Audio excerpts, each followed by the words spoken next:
नमस्कार, स्वागत है आप सभी का उत्तराखंड के खास कार्यक्रम में और मैं हूं आपके साथ मुस्कान। उत्तराखंड के राज्यपाल गुरमीत सिंह ने गुरु नानक जयंती के अवसर पर प्रदेशवासियों को बधाई और शुभकामनाएं दी हैं। राज्यपाल ने गुरु नानक जयंती की पूर्व संध्या पर जारी अपने संदेश में कहा कि यह प्रकाश पर्व हमें गुरु नानक देव जी के बताए हुए मार्ग पर चलने और उनकी शिक्षाओं को जीवन में आचरण करने का मार्ग दिखाता है। उनकी शिक्षाओं में एक ओंकार सतनाम का मूल मंत्र गहन प्रेरणा देने वाला है। उन्होंने कहा कि गुरु नानक देव जी के ज्ञान का प्रकाश आज भी पूरी मानवता को प्रकाशित कर रहा है। गुरु नानक देव जी ने मानवता, वैश्विक बंधुत्व, एकता और तमाम चीजों का संदेश दिया है। वहीं राज्यपाल ने कहा कि गुरु नानक देव जी की शिक्षाएं समाज को एकता के सूत्र में संजोने का कार्य करने वाली हैं। आज गुरु नानक देव जी का गुरुपुरब है, उनका प्रकाश पर्व है। आज जो गुरु नानक देव जी ने हमको सबको मानवता की, एकता की और सेवा का जो हमें पाठ पढ़ाया है, उपदेश दिया है, जो उन्होंने मूल मंत्र के अंदर में हमको वरदान दिया है पूरे ब्रह्मांड को समझने का, सर्वदा भला और सब कुछ तेरा का जो संदेश दिया है, वो सबसे बड़ा संदेश है कि किस प्रकार पूरी मानवता एकता के रूप में एक दूसरे का ख्याल रखकर सेवा कर सकती है। ये बहुत बड़ा वाहेगुरु का उपदेश है। जनपद उधम सिंह नगर के खटीमा में मेला घाट रोड पर भारत नेपाल सीमा स्थित झांकिया पर लगने वाले सुप्रसिद्ध गंगा स्नान मेले का उत्तराखंड मुख्यमंत्री की धर्मपत्नी गीता धामी ने विधिवत पूजा अर्चना के साथ फीता काटकर शुभारंभ किया। इस अवसर पर बीजेपी मेला कमेटी के कार्यकर्ताओं ने फूलमाला और पुष्पगुच्छ भेंट कर उनका भव्य सम्मान किया। इस दौरान सुरक्षा, शांति और यातायात व्यवस्था को लेकर भारी पुलिस बल भी तैनात रहा। आपको बता दें कि कार्तिक पूर्णिमा के दौरान मेले का आयोजन हो रहा है। मुख्यमंत्री की धर्मपत्नी ने बीजेपी कार्यकर्ताओं के साथ मेले में भ्रमण कर मेले का जायजा लिया।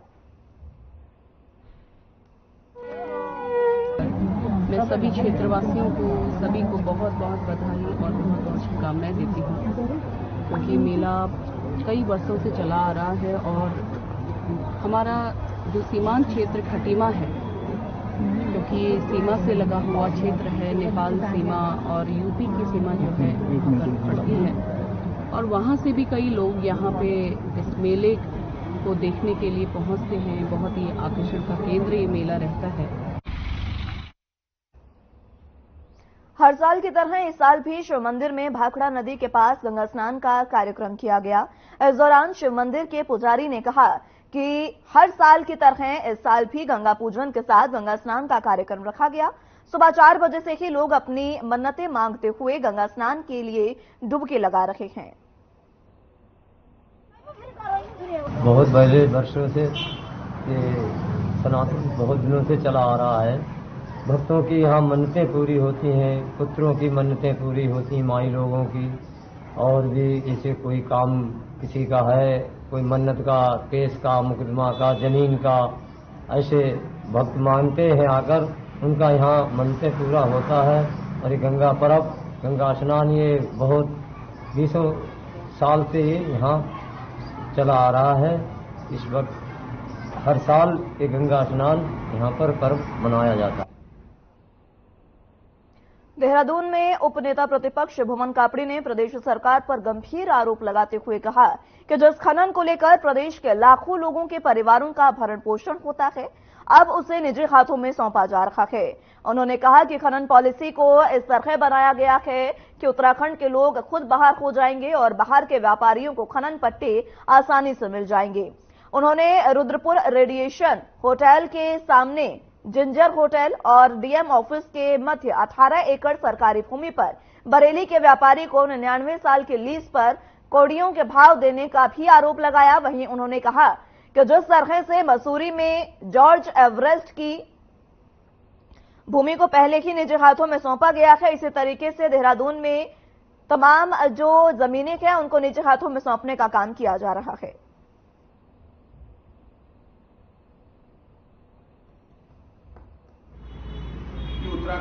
इस बार विधानसभा के सत्र से पहले मैंने एक बात कही थी कि लोगों का ये कहना है भारतीय जनता पार्टी की सरकार के लिए उत्तराखंड में कि भैया डीजल महंगा हुआ, पेट्रोल महंगा हुआ, प्याज महंगा हुआ, टमाटर महंगा हुआ, सिलेंडर महंगा हुआ, कोई बात नहीं। सबसे बड़ी दिक्कत क्या है, जो सरकारी संस्थान है, थाना, ब्लॉक, तहसील, जिला मुख्यालय, वहां जो लोग काम कराने जा रहे हैं वो कह रहे हैं वहां की कीमतें आसमान छूने लगी है। हर अधिकारी खुले मुंह ये बात कह रहा है भैया कि घूस देनी पड़ेगी तब काम होगा। चाहे वो राष्ट्रीय नेतृत्व हो चाहे प्रदेश का नेतृत्व हो, जब जब उनको मौका मिलता है देश को बदनाम करने का काम वो करते हैं। उनके युवराज अपने देश की पॉलिसीज के बारे में विदेशों में जाकर के बखान करते रहते हैं और उनके यहाँ के नेता भी उसी क्रम में जो है अपने प्रदेश को बदनाम करने का काम करते रहते हैं। आपने देखा होगा जोशीमठ के आपदा के समय पर तमाम कांग्रेस के नेता, तमाम कांग्रेसी कह रहे थे कि आज टूटता है, कल टूटता है, परसों टूटता है। आज स्थिति क्या है सब दिख रही है, कहां टूटा क्या टूटा। ये सब चीजें अपने प्रदेश को बदनाम करने की चीजें, अपने प्रदेश को बदनाम करने का काम कांग्रेस के नेता करते हैं। आने की व्यवस्था करना। प्रधानमंत्री के प्रधान सचिव पीके मिश्रा ने सलक्यारा सुरंग के अंदर फंसे श्रमिकों के रेस्क्यू ऑपरेशन का निरीक्षण किया। इस दौरान उन्होंने अंदर फंसे मजदूरों के अलावा बाहर उनके परिजनों से भी बात की। इसके बाद प्रधानमंत्री के प्रधान सचिव पीके मिश्रा ने सलक्यारा सुरंग के अंदर फंसे श्रमिकों के लिए भेजी जा रही भोजन सामग्री के बारे में भी जानकारी ली।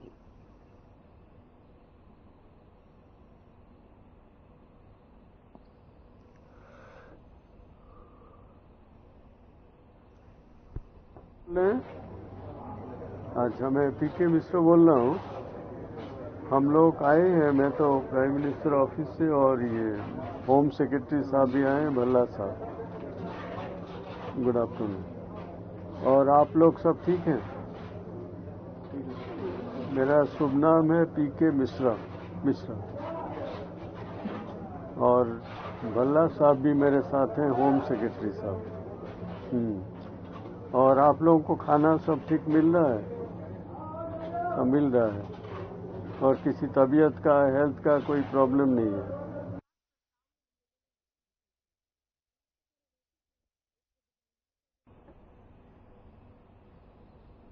नगर निगम रुड़की सभागार में खानपुर विधानसभा से निर्दलीय विधायक उमेश कुमार ने प्रेस कॉन्फ्रेंस की।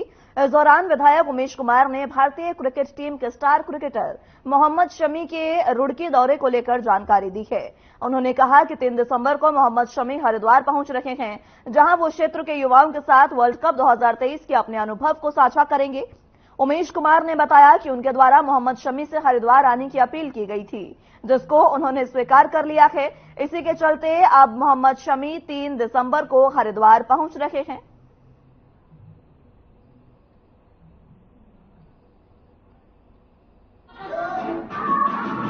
भव्य, एक दिव्य, एक ऐसी प्रतिभा जिसने पूरी दुनिया को 2023 के वर्ल्ड कप में चौंका दिया है, हमारा छोटा भाई मोहम्मद शमी।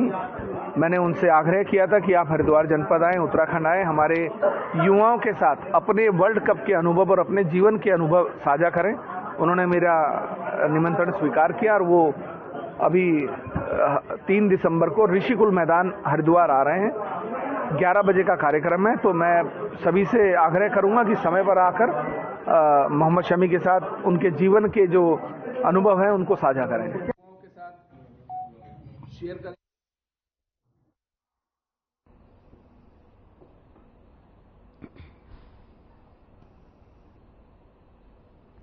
हल्द्वानी में हमलावरों ने अचानक एक युवक पर जानलेवा हमला कर दिया, जिसकी इलाज के दौरान मौत हो गई है। जानकारी के अनुसार ट्रांसपोर्ट नगर चौकी क्षेत्र में कत्था फैक्ट्री के पास पिता की दुकान संभाल रहे 30 वर्षीय अमित कश्यप पर अचानक अज्ञात लोगों ने धारदार हथियार से हमला कर दिया। इसके बाद आरोपी मौके से फरार हो गए। सूचना पर पहुंचे परिजनों ने आनन फानन में बेहद गंभीर अवस्था में घायल युवक को अस्पताल में भर्ती कराया, जहां उसकी मौत हो गई है। बहरहाल पुलिस मामले की जांच में जुटी है।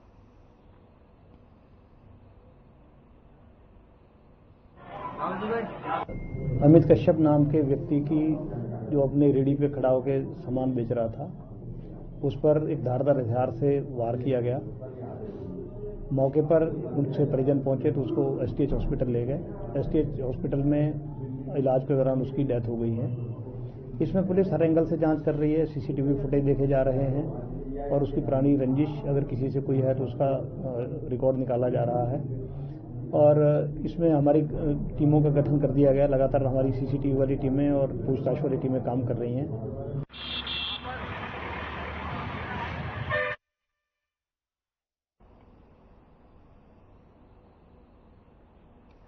उत्तराखंड की राजधानी देहरादून को स्मार्ट सिटी के तौर पर विकसित किया जा रहा है। स्मार्ट सिटी प्रोजेक्ट को लेकर सत्ताधारी दल के विधायक और देहरादून के पूर्व महापौर विनोद चमोली ने कई सवाल उठाए हैं। वहीं बीजेपी विधायक ने कहा कि इस कार्य के लिए बनाए गए डीपीआर को दरकिनार कर अधिकारियों ने इसमें अपनी मनमर्जी की है। बीजेपी विधायक के इस बयान का कांग्रेस ने समर्थन तो किया है, लेकिन उनके ऊपर ही कटाक्ष करते हुए कहा कि इतने दिनों से जब ये प्रोजेक्ट चल रहा था तो अब तक बीजेपी विधायक चुप क्यों थे।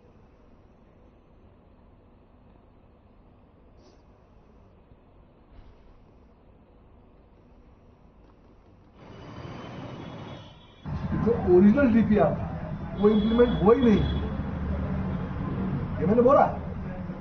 मैंने कहा जो डीपीआर हमने नगर निगम से जो हमने काम स्वीकृत किए थे उस समय, जिसके एवज में हमको स्मार्ट सिटी की सैंक्शन मिली थी, जो हमने प्रोजेक्ट सामने रखे थे, वो प्रोजेक्ट तो हुआ ही नहीं। वो सारा का सारा सिनेरियो ही बदल गया। क्या कुछ प्रोजेक्ट है? वो चीजें ही बदल गई। जैसे पलटन बाजार का था, पलटन बाजार का पूरे पलटन बाजार जीर्णोद्धार में बहुत बढ़िया रोड थे, सेंट्रल रोड थे, उसमें साइकिलिंग ट्रैक था, साइकिलिंग से लोगों को जाना था, बड़ी गाड़ियां बैन होनी थी, बहुत सारा कुछ था उसमें।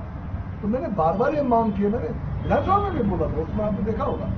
विनोद चमोली जो सत्तारूढ़ दल के धर्मपुर से विधायक हैं और 2 बार देहरादून के महापौर रह चुके हैं, आज उन्होंने एक सनसनीखेज खुलासा किया है जो बहुत ही हतप्रभ करने वाला है और देहरादून वासियों के तो जैसे मन को पूरी तरह से छलनी करने वाला है। ये पीठ में कुठाराघात किया गया है। उन्होंने कहा 2018 में जो स्मार्ट सिटी की डीपीआर तैयार हुई थी और जिस प्रस्ताव को देखकर केंद्र सरकार ने देहरादून को स्मार्ट सिटी बनाने के लिए अपनी रजामंदी दी थी, आज जो स्मार्ट सिटी बन रहा है वो बिल्कुल उसके उलट बन रहा है। अधिकारियों ने पूरा का पूरा स्मार्ट सिटी प्लान को डाइवर्ट कर दिया है।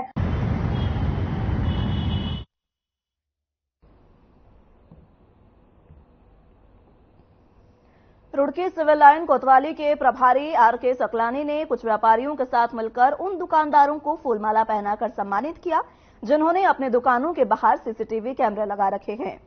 इस मौके पर आपको बता दें कि कोतवाली प्रभारी आर.के. सकलानी ने कहा कि हमने उन दुकानदारों को सम्मानित करने का काम किया है जिन्होंने अपनी दुकानों के बाहर सीसीटीवी लगाए हैं, क्योंकि सीसीटीवी लगाना बेहद जरूरी है और इन कैमरों के लगे होने से पुलिस को अपराध रोकने और अपराधियों को पकड़ने में काफी सहयोग मिलता है।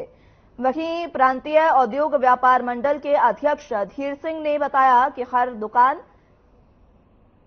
दुकानदार को एक कैमरा जरूर लगाना चाहिए ताकि अपराधों पर अंकुश लगाया जा सके।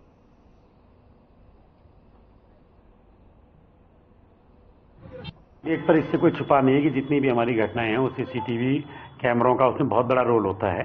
और समाज में हमारे ऐसे भी लोग हैं जो कि निस्वार्थ रूप से जिन लोगों ने पब्लिक को सीसीटीवी कैमरे डोनेट कर रखे हैं, इसमें हमारे जो A to Z है उसमें धीर सिंह जी हैं जिन्होंने कि 5 कैमरे अपनी तरफ से पब्लिक को डोनेट कर रखे हैं। और पुलिस जो हमारे थाना क्षेत्र में जो घटनाएं होती हैं उनमें बहुत बार इनके कैमरों का खुलासे में योगदान रहा है।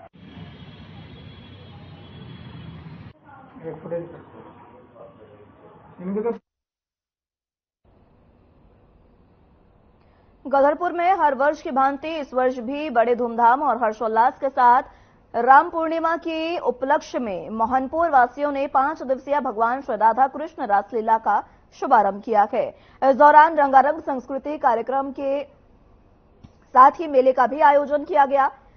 राधा गोविंद ज्योति कमेटी के सचिव शिवपद ने कहा कि सनातन धर्म को प्रचार प्रसार और क्षेत्र की उन्नति रोग मुक्ति के लिए हर वर्ष श्री राधा कृष्ण जी के जीवन लीलाओं पर रासलीला का आयोजन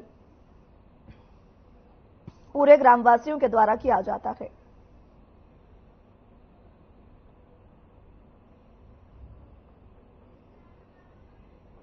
मोहनपुर नंबर 1 में रासलीला का आयोजन किया गया है। ये हर वर्ष लगभग 28 साल हो गया है हम लोग रासलीला कर रहे हैं। ये रासलीला श्री कृष्ण जी ने राधा के साथ वृंदावन में किया था और ये सनातन धर्म के जड़ से जुड़ा हुआ है। हमारे जो ग्राम में युवक हैं वो बहुत ही लगन से ये रासलीला का आयोजन करते हैं।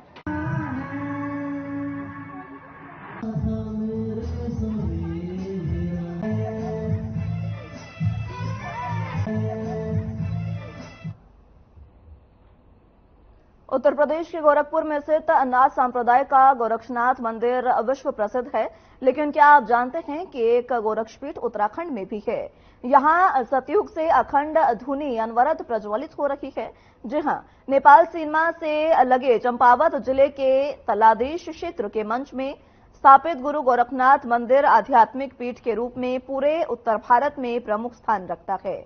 मान्यता के अनुसार यहां आने वाले भक्तों की मुरादें जरूर पूरी होती हैं। निसंतान दंपत्ति यहां अपनी मनोकामना लेकर जरूर आते हैं।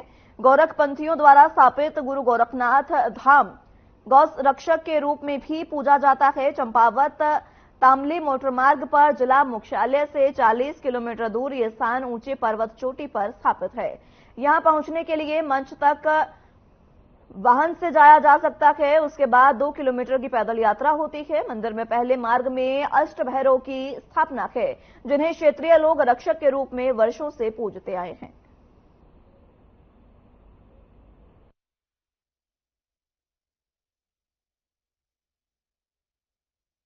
आपको एक ऐसा पवित्र धाम दिखाने जा रहा हूं जिसकी काफी मान्यता है और कहा जाता है कि गुरु गोरखनाथ जी इस धाम में आए थे और उनके द्वारा यज्ञ हवन कर और धुनी जलाई गई थी, जो आज भी धुनी वहां वैसी ही जल रही है और लगातार जल रही है।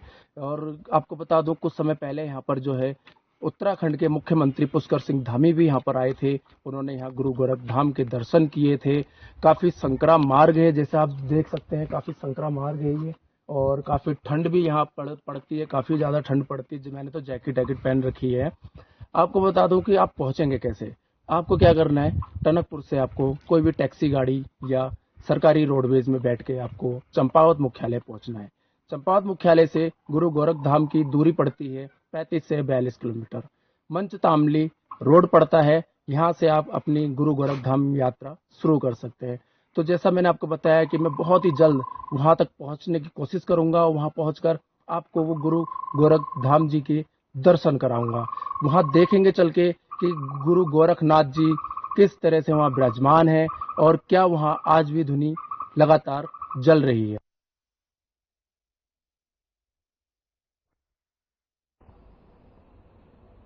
ऋषिकेश में लक्ष्मण झूला रोड पर एक टायर के गोदाम में संदिग्ध परिस्थितियों में आग लग गई। आग इतनी भयंकर लगी कि लपटें देखकर आसपास के मकान और प्रतिष्ठानों में बैठे लोगों में अफरा तफरी का माहौल बन गया और इस दौरान हड़कंप भी मच गया। सूचना मिलते ही फायर ब्रिगेड की 2 गाड़ियां मौके पर पहुंची, जिन्होंने कड़ी मशक्कत के बाद आग पर काबू पाया।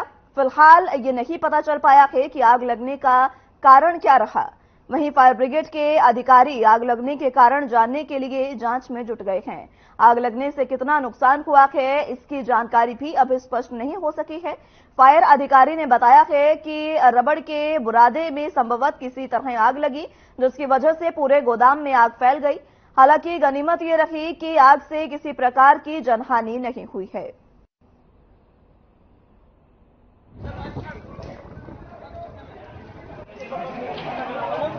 हमें सूचना मिली आग लगने की, हमने तुरंत ही एक गाड़ी मौके पर भेजी और एक गाड़ी जब हमारी आग बुझाने लग गई तो उन्हें दूसरी गाड़ी की आवश्यकता महसूस हुई। उन्हें दूसरी गाड़ी के लिए हमने कॉल किया। हम दूसरी गाड़ी लेके फिर मौके पर पहुंचे हैं। अभी आग बुझाई जा रही है, पूर्ण रूप से अभी नहीं बुझाई गई है और अभी अग्नि शमन कार्य सुचारू रूप से चालू है।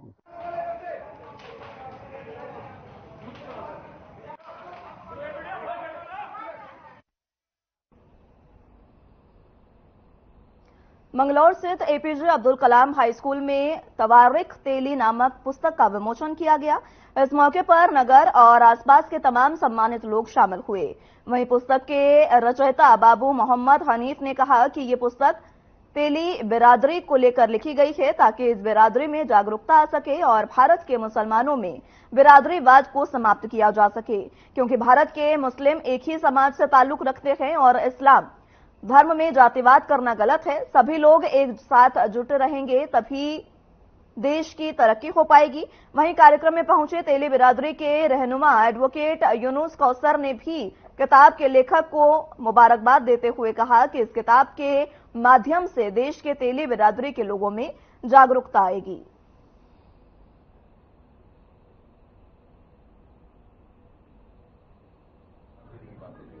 मुस्लिम तेली बिरादरी के तरक्की के और परेशानी के हालात के दरमियान में गुजरे हैं। ख़ास तौर से ओबीसी क्लास में नाम को शामिल कराने के लिए गवर्नमेंट से बच्चे और बच्चियों को तालीमी सहूलियात और वज़ाइफ हासिल करने के लिए जो कोशिशें की गई, उसमें इस किताब का तज़किरा बाबू हनीफ साहब ने कुछ दूसरे लोगों के हालात देखकर, कुछ उनकी कुर्बानियों को देखकर उनसे असर करके इस हालात को कुछ जो जियोज हैं गवर्नमेंट के, उनको आसानी के लिए उनको तरतीब दिया है कि हिंदुस्तान में तेली बिरादरी की हिस्ट्री और मुसलमानों में जातिवाद, जबकि इस्लाम में जातिवाद नहीं है। इसी के बारे में मैंने लिखा। एक बाम सेब की मीटिंग में मैं गया तो मुझे एक किताब मिली जिसका नाम था मुसलमानों में ब्राह्मणवाद, इस्लाम में ब्राह्मणवाद। तो मैंने इसको उल्टा लिखा, इस्लाम में ब्राह्मणवाद नहीं है बल्कि मुसलमानों में बिरादरीवाद है। इसका मौजूद है।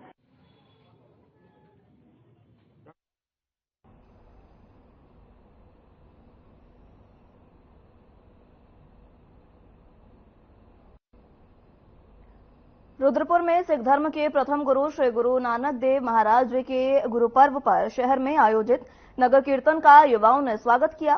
स्वागत कार्यक्रम के संयोजक जिला पंचायत सदस्य लखबीर सिंह लखा और उन्हीं के साथ युवा उत्तराखंड पंजाबी महासभा के प्रदेश अध्यक्ष भारत भूषण मौजूद रहे। आयोजन समाज सेवी सुशील गाबा के नेतृत्व में जुटे सैकड़ों युवाओं ने नगर कीर्तन का जबरदस्त स्वागत किया। इसके बाद नगर कीर्तन के आयोजक श्री गुरुद्वारा गुरु सिंह सभा के समस्त पदाधिकारियों, सभी स्कूल के टीचर, समस्त झांकियों, राजनीतिक दलों, सामाजिक और धार्मिक संस्थाओं से जुड़े पदाधिकारियों, पत्रकारों, छात्र संघ, रामलीला कमेटी के पदाधिकारियों का भी स्वागत किया गया।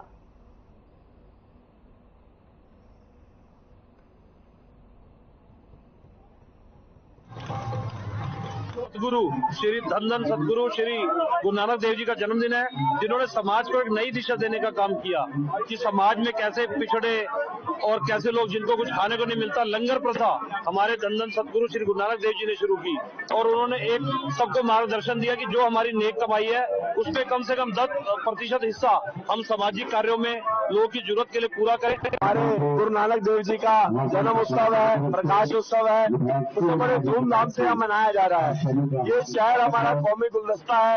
क्या हर बार जो भी त्योहार होता है, चाहे जन्माष्टमी का हो, चाहे लोहड़ी का हो, गुरपुरब का हो, सभी त्योहार को सारा समाज मिलजुल के मनाता है। प्रथम पातशाही श्री गुरु नानक देव जी महाराज जी के 591 प्रकाश पर्व पर यह नगर कीर्तन निकाला जा रहा है और सारे लोग, भले हिंदू हो, मुस्लिम हो, सिख हो, ईसाई हो, सभी इस स्टेज पर यहाँ पर सेवा कर रहे हैं और उनको याद कर रहे हैं, क्योंकि उन्होंने ऐसी शिक्षाएं दी। जात पात कुछ नहीं है, छुआछूत कुछ नहीं है।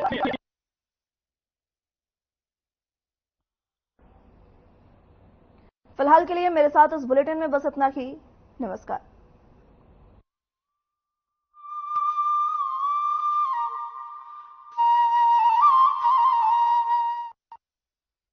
Hey, look, I can download